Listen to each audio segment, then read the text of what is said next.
proposons cette fois-ci un duo. Voilà, vous êtes gâtés quand même. Hein. Vous avez 2 druides gratuitement, généreusement offerts sur un plateau.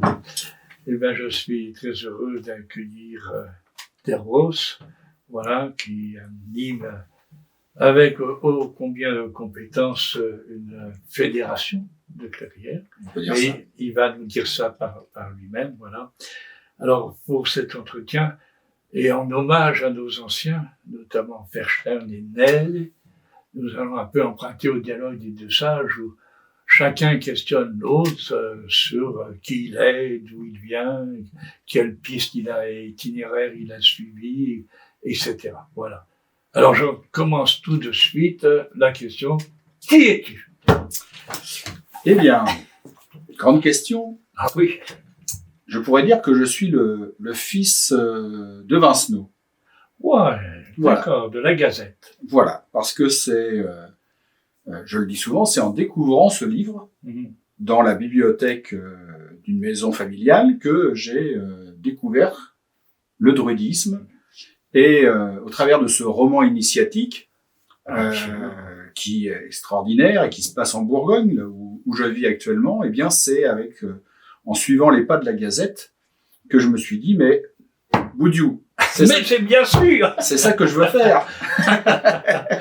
Et tu n'es pas le seul, je crois. Voilà. Vincenot a été aussi pour beaucoup le point de départ de cette rencontre.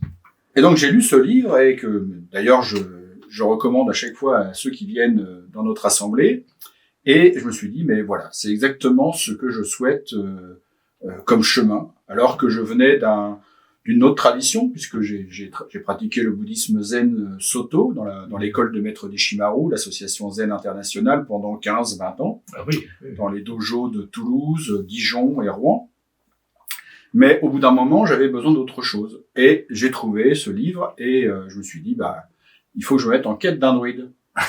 Et à partir de là, j'ai cherché un druide que j'ai trouvé. Voilà, que j'ai suivi une initiation druidique dans cette assemblée. Et j'ai été initié druide au bout de 8-9 ans après ma première entrée dans le druidisme.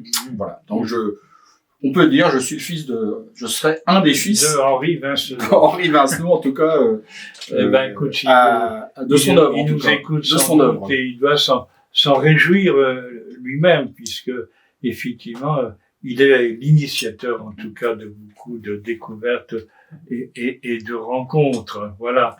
Et à l'époque, il prenait aussi contact avec Huguette Cochinal, la druide succédienne du Collège des Gaules, justement pour pouvoir s'imprégner de cette pensée spirituelle et philosophique qu'il a magnifiquement traduit avec la verve bourguignonne comme il se doit.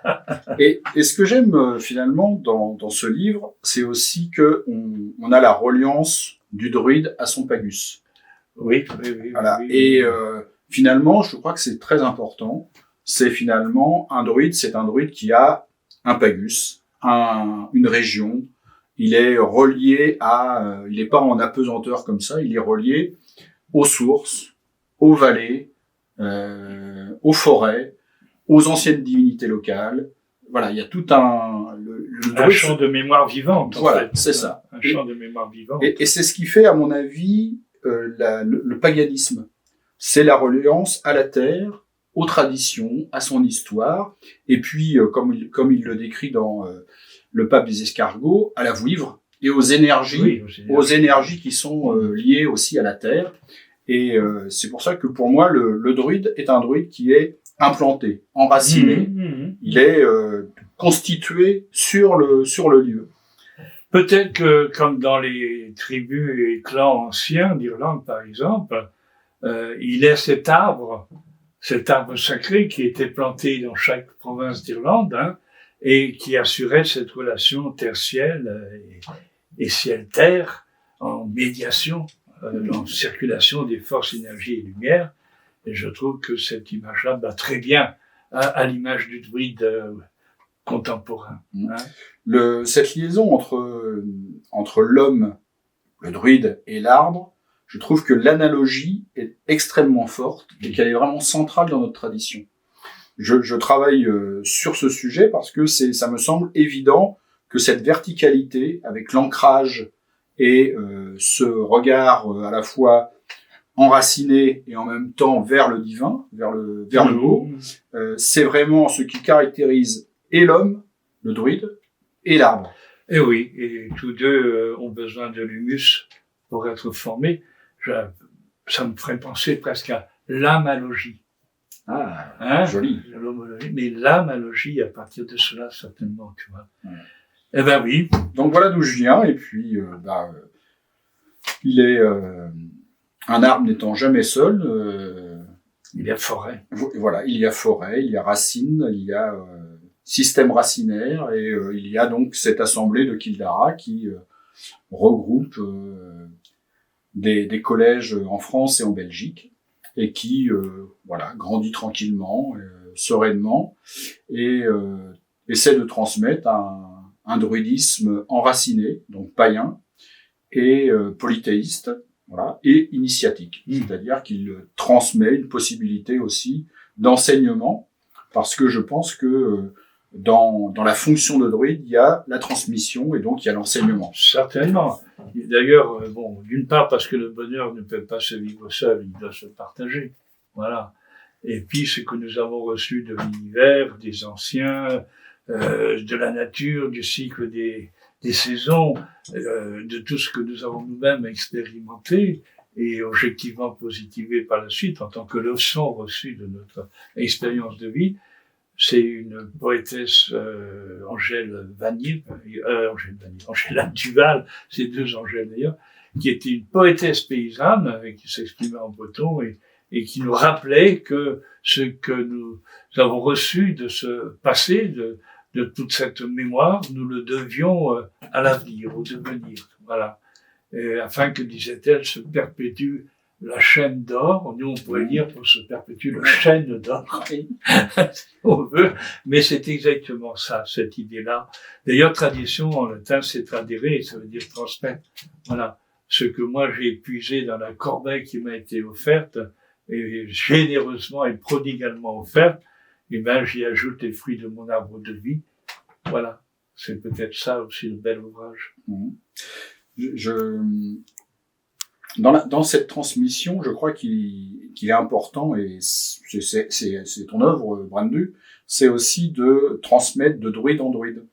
Et de partager nos traditions, puisque on vient parfois de lignées différentes, mais ce qui à mon sens a beaucoup d'importance, c'est ce partage aussi des groupes entre groupes, de druides entre druides, pour enrichir finalement la transmission et ce qui peut être ensuite offert à ceux qui veulent découvrir le druidisme. Absolument.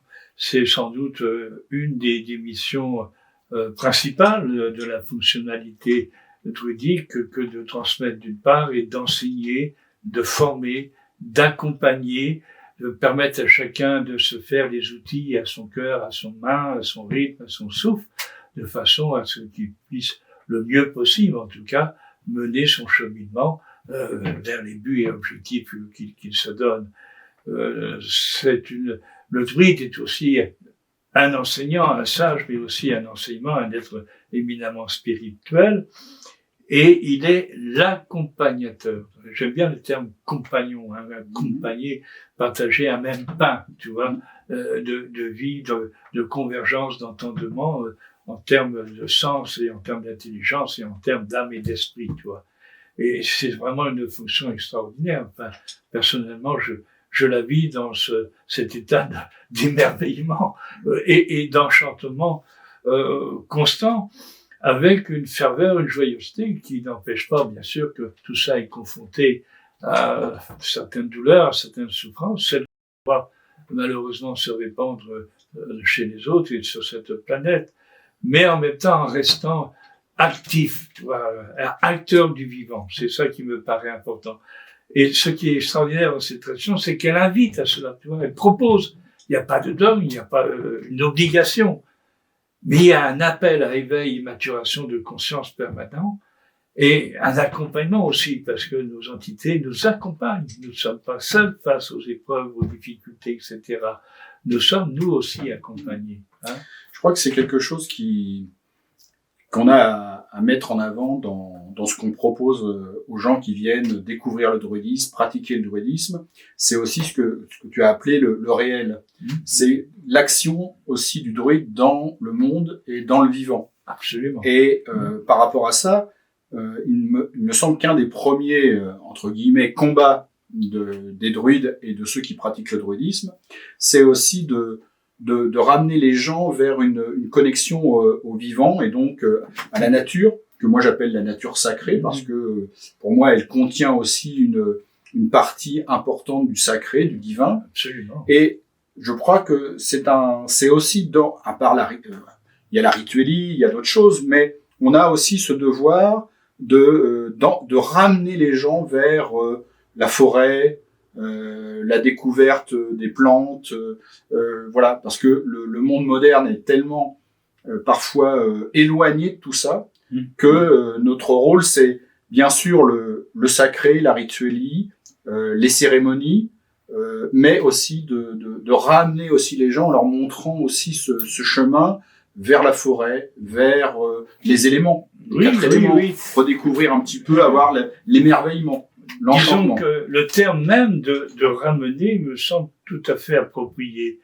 Pourquoi? Parce que par expérience, à travers toutes les rencontres vécues depuis des décennies maintenant, je me suis rendu compte que les personnes qui découvraient, qui s'ouvraient, qui s'offraient même à cette tradition, en fait, n'en faisaient pas la découverte, tu vois, mais on avait l'impression qu'on leur avait restitué, tu vois, une mémoire enfouie sur différentes couches de conditionnement, comme on sait, etc. Et c'est comme si ils avaient, tu vois, enlevé tout le vernis, décapé tout le vernis pour se retrouver enfin nus devant l'essentiel, tu vois. Et moi, j'ai vu pleurer des gens comme ça, tu vois. Vraiment, se trouver à poil nus devant l'essentiel de ce qui est eux-mêmes, de ce qui leur ressemble, avec lequel ils sont en résonance, en affinité. Et c'est de la joie, quoi. Voilà, ramener à cette joie-là, c'est extraordinaire. C'est ce que fait la Gazette dans le Pape des Escargots. Oui, il se promène de ferme en ferme, de village en village, et il ouvre les yeux aux gens sur eh bien une source. Ce n'est pas qu'une source. Il y a un esprit, il y a une énergie. Une montagne, ce n'est pas qu'une montagne. Il y a la vouivre, il y a des lieux sacrés. Il y a bon, voilà, il montre un peu aux gens, un peu comme Mircea Eliade, le profane et le sacré. Eh ben, il y a le profane, mais il y a aussi le sacré. Et réouvrir les yeux aux gens sur ce qui est sacré dans le monde qui nous entoure, c'est essentiellement important. Oui, peut-être aussi parce que non seulement ce siècle est parfois sourd à entendre, y compris les musiques du silence, mais il est surtout aveugle. En tout cas, il s'aveugle à travers les éblouissements qu'il se donne, et on sait que ça ne manque pas. Hein, les néons, entre guillemets, sévissent beaucoup, et en fait n'éclairent rien, mais obscurcissent plus qu'ils n'éclairent la plupart du temps. Hein. Mais effectivement, il y a ce besoin sans doute aussi que le siècle que nous vivons, qui est quand même un siècle particulier, au sens où il y a des enjeux planétaires qui n'ont peut-être jamais été connus par d'autres populations. Et c'est peut-être aussi ce qui explique que dans cette crise, finalement, cette crise au sens crisis du grec, c'est-à-dire ce n'est pas la fin d'un monde, c'est une mutation d'un monde vers un autre. Et ce que propose et invite, encore une fois, puisqu'il n'y a jamais de dogme ou d'obligation ou quoi que ce soit, c'est une invitation simplement à vivre le vivant de la vie et à s'investir et à s'engager pour ce vivant de la vie en repensant notre regard, notre écoute, notre vision que nous avons de nous-mêmes par rapport au monde, à l'univers et à nos semblables, mais aussi à s'investir dans le rapport, dans la relation, pour que de nouveau, il y ait véritablement lien, rapport, relation entre les êtres, hein, et avec aussi tout cet environnement, encore une fois, d'aide, de présence, de prodigalité de l'univers, de la nature. Tout est en vibration Tout est énergie, force et lumière, tout est flux, ondes, oscillations, etc. Et nous sommes parcourus de cela. Et étant parcourus de cela comme l'univers est lui-même parcouru, nous sommes l'univers d'une certaine façon. Enfin, on pourrait analogiquement le comprendre, surtout si l'analogie, c'est le logis de Anna, par exemple. Hein.